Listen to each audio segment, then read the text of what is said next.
Welcome to Getting Curious.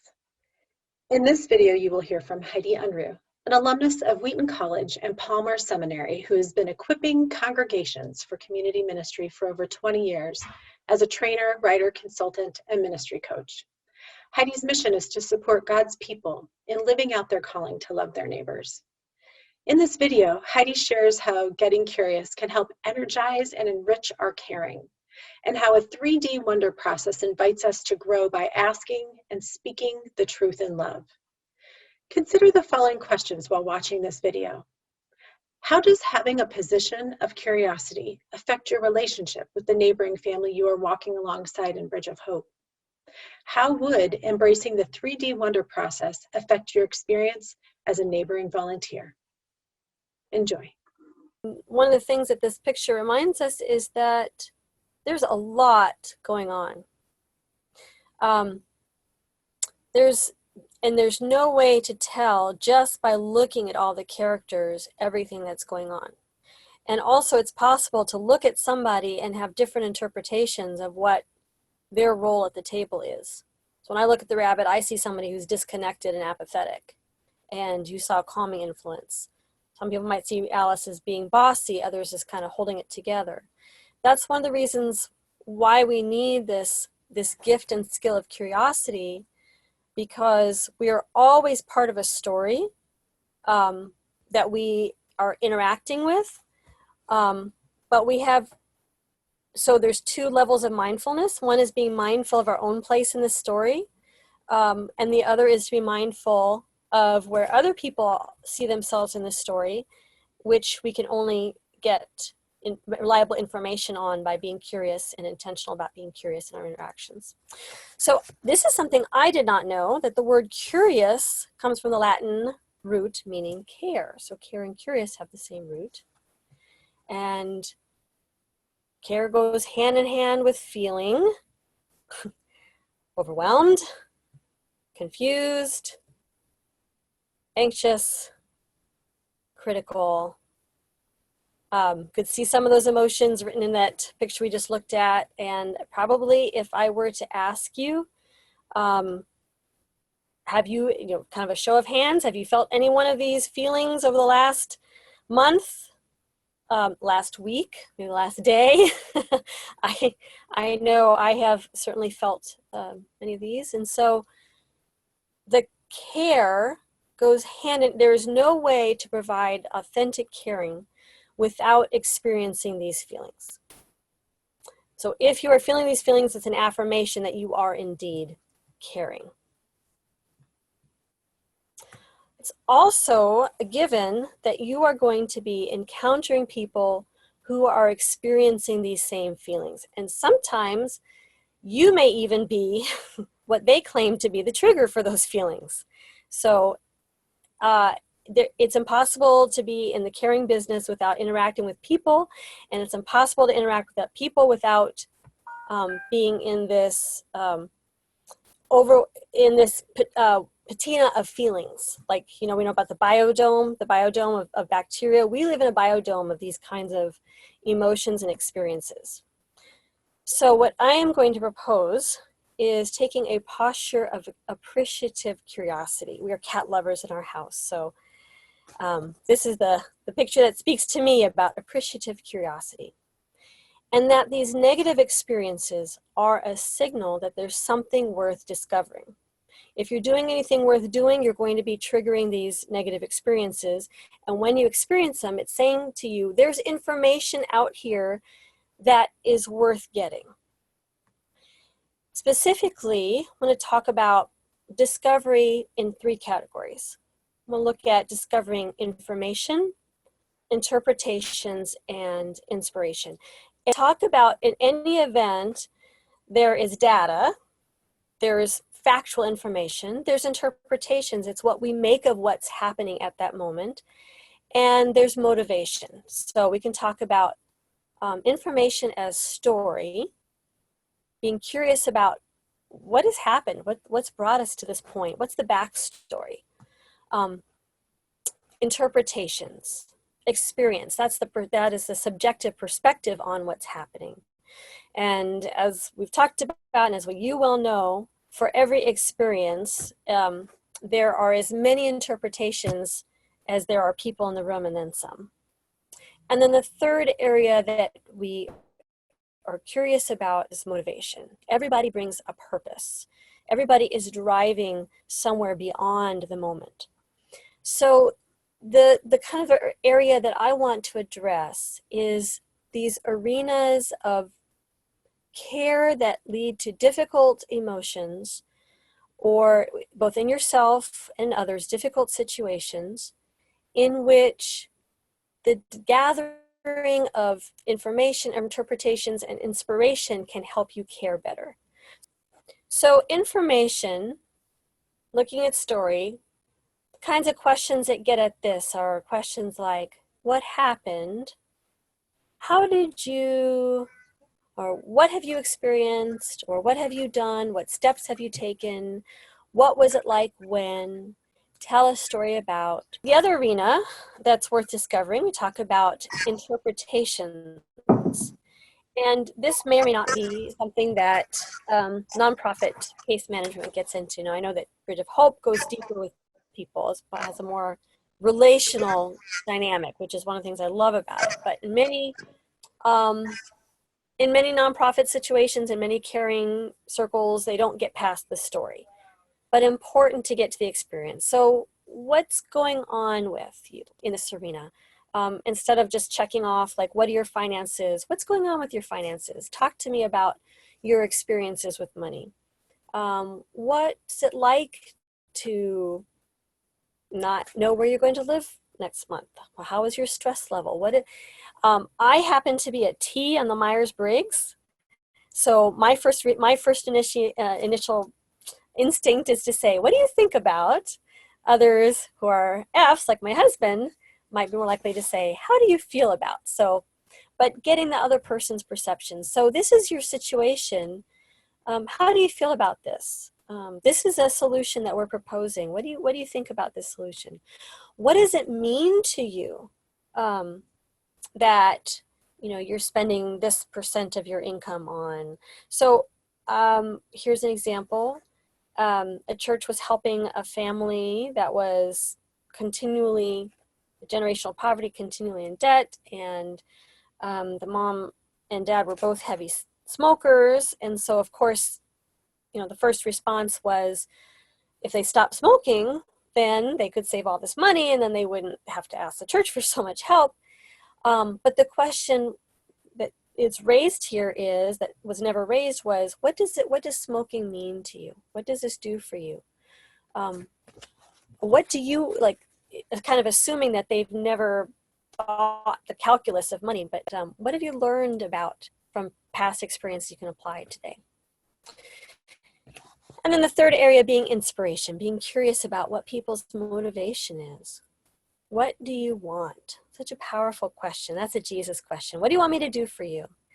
That was something I had to learn. My husband's really good at this. And I had to learn this because when anybody initially came to me for help, I would say, okay, well, my mind would jump to solutions. We could rattle off, we could do this, I could do this. And my husband always stops and asks the question, what do you want? What are you hoping to get out of this conversation? And very often it was, I don't need you to do anything. I just wanted to talk. I just needed to vent. So putting the power in their seat and asking them, what do you want? What are possibilities? What options do you see before you? What have you envisioned could happen? And this very powerful question, what's important to you? So out of all the things that are happening in your life right now, what's most important to you? What keeps you going? So these are the aspirational questions. When you wake up in the morning, what is it that gets you out of bed? What are your ideas, your goals, your dreams? And again, I know this is part of the dialogue that you have with the parents in Bridge of Hope all the time. And another thing I love about Bridge of Hope is getting to inspiration, getting to motivation.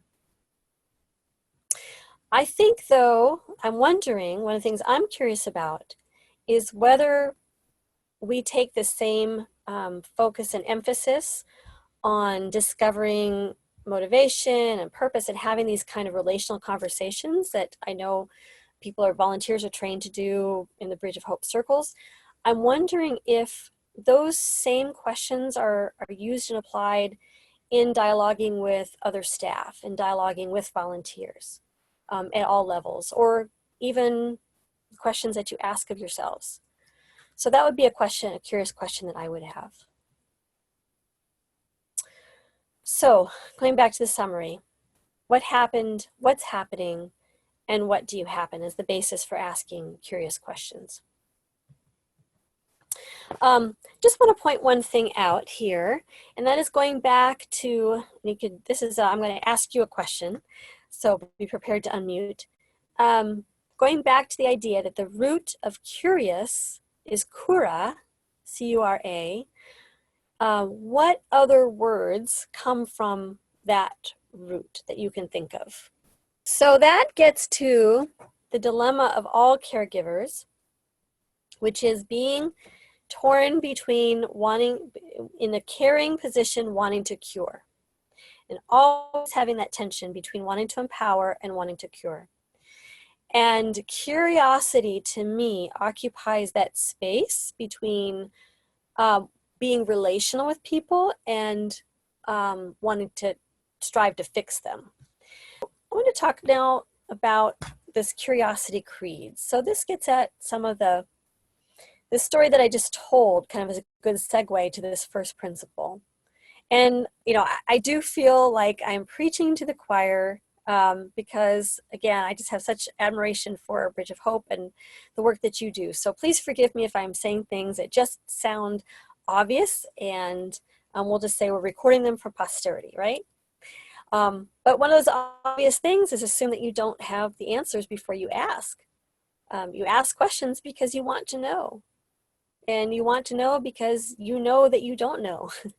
And it's always amazing to me in my consulting work with churches when they go in and have these long conversations. Their team does a survey, does some demographic work in the community and has a long meeting to try to figure out what the most important thing is, how they're going to tackle these problems and where they should start, what kind of activities they should do with youth, for example. And I just asked a simple question. So you want to do youth ministry. Have you asked any of the youth what kind of activities they like to do? You want to teach parenting to parent, offer parenting classes. Have you heard from parents that that's something that they feel like they need or that they would come to? So prepare to be surprised. If you're gonna be curious, you're gonna be surprised.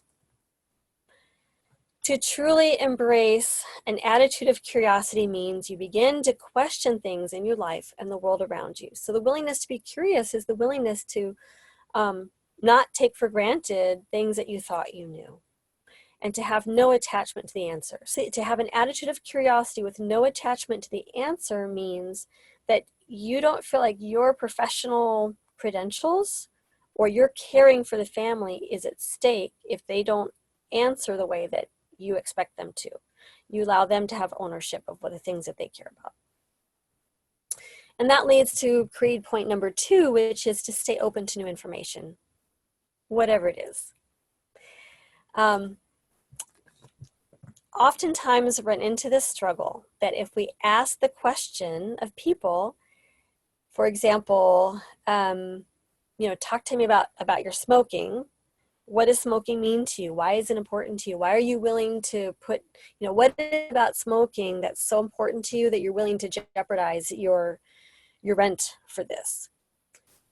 To ask that question and to accept their answer for what it is does not necessarily imply my approval of that answer. So we can be curious and accepting of other people's ownership without, if we are, as we said in that last one, without being personally attached to their answer, that allows us to investigate freely without fear that by asking them a question, we are lending our approval to their answer, or even that our approval is even at stake. It's what's at stake here. It's simply gathering new information. Yeah. The advantage of talking about curiosity is that it can create a safe space for people to investigate, to stay open without feeling attached to or personally responsible for this information. It's like saying you're going to the library and you're doing research, and this is just part of data gathering. When you're not being asked to write your opinion paper on the research, you're just gathering information. Right. And that's a difficult thing, especially for people that are very strongly attached to their opinions. But it could be that this language of curiosity helps them to create a space that says, okay, within this parentheses, it's okay to just be curious without making judgments. Curiosity or interest can lead us to mindful investigation and exploration. Staying with whatever is happening, whether it is wanted or unwanted, can help us to accept what is and enhance our capacity for compassion. Acceptance does not require that we have to like what is going on, but rather to be willing to have it. And then the next part of this quote says, this doesn't mean becoming a doormat to life, but it does mean not having a temper tantrum when things don't go according to plan. I like that little postscript to the quote. Third point, this is my mantra that I use with my kids. It's very, very useful as a parent. Your feelings often don't tell you the truth about other people. Your feelings are not a reliable source of information about what's going on with other people. But your feelings always tell you something true and important about yourself. So our feelings are not a reliable guide to other people's reality. They are an essential guide to our own reality. So learning to listen to our feelings, which would be a whole other topic in and of itself, but learning to listen to our feelings and to know what kind of reliable information we get from our feelings is very valuable. I'm going to talk a little bit later about how to do that. Fourth, curiosity creed is when you don't know, ask, not making assumptions. And when you don't know what to ask, observe. So our observation can be a guide. Our observations trigger feelings, and our feelings are a guide to what we need to know.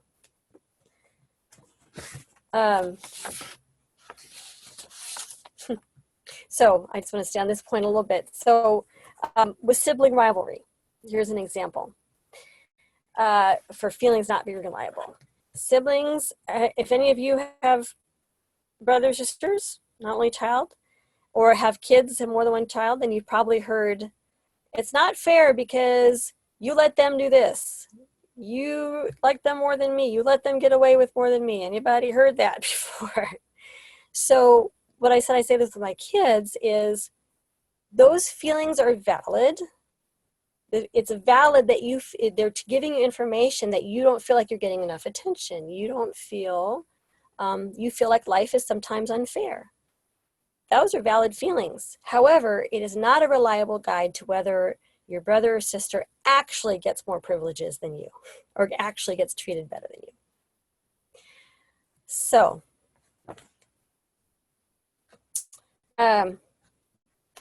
what do I mean by, I keep hitting the button and going faster than I meant to go. Sorry about that. So what do I mean by observe, mindfulness? So powerful questions, alert observation, 2 tools for curiosity.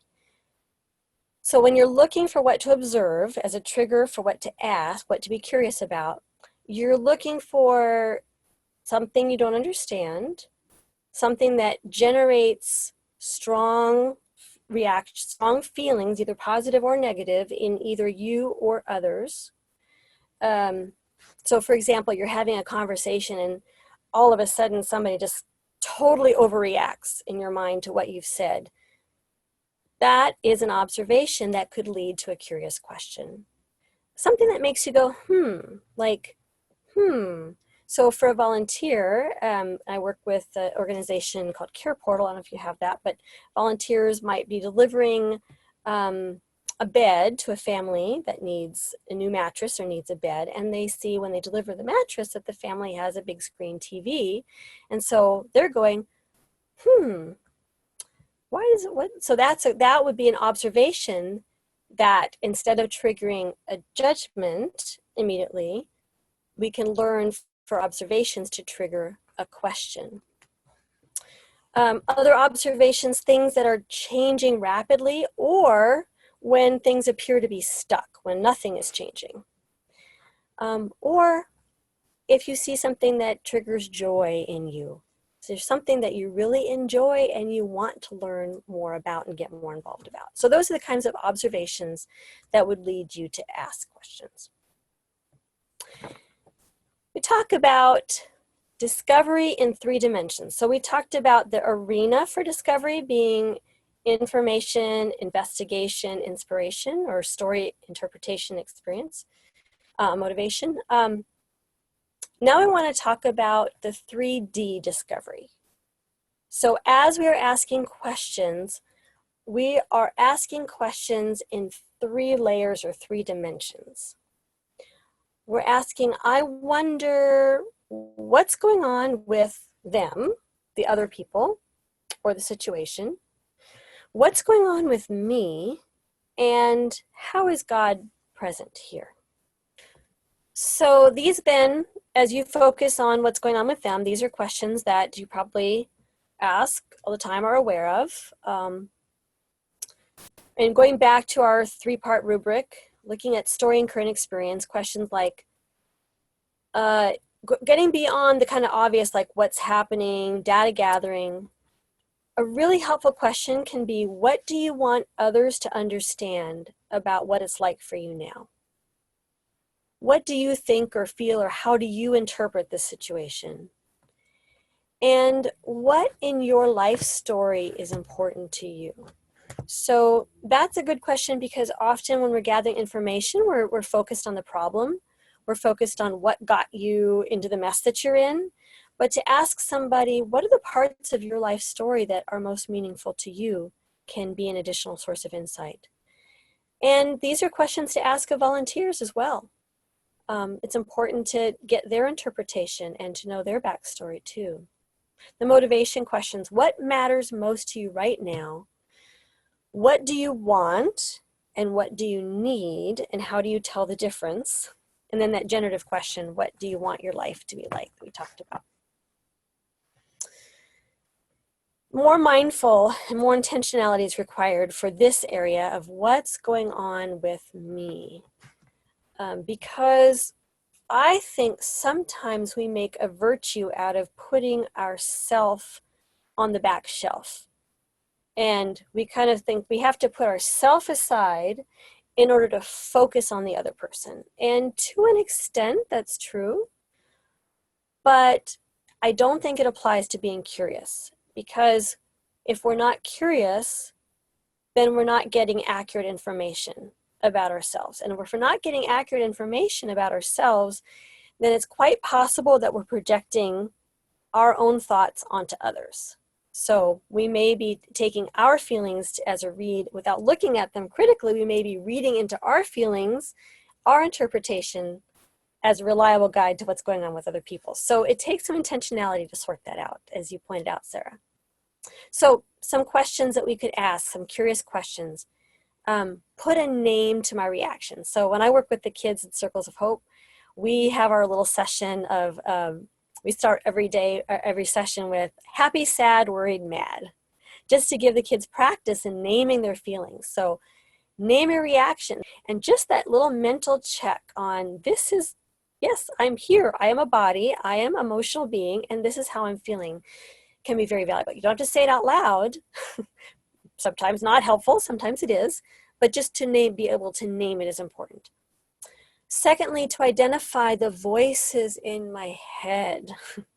We all carry scripts around with us. We all bring with us into every conversation all the inputs that we've gotten, whether it's from school, whether it's from parents, whether it's from our culture. And so when that church talked about, made a judgment about the family who is smoking, they're bringing a script into it that smoking is bad, that it's wasteful of money.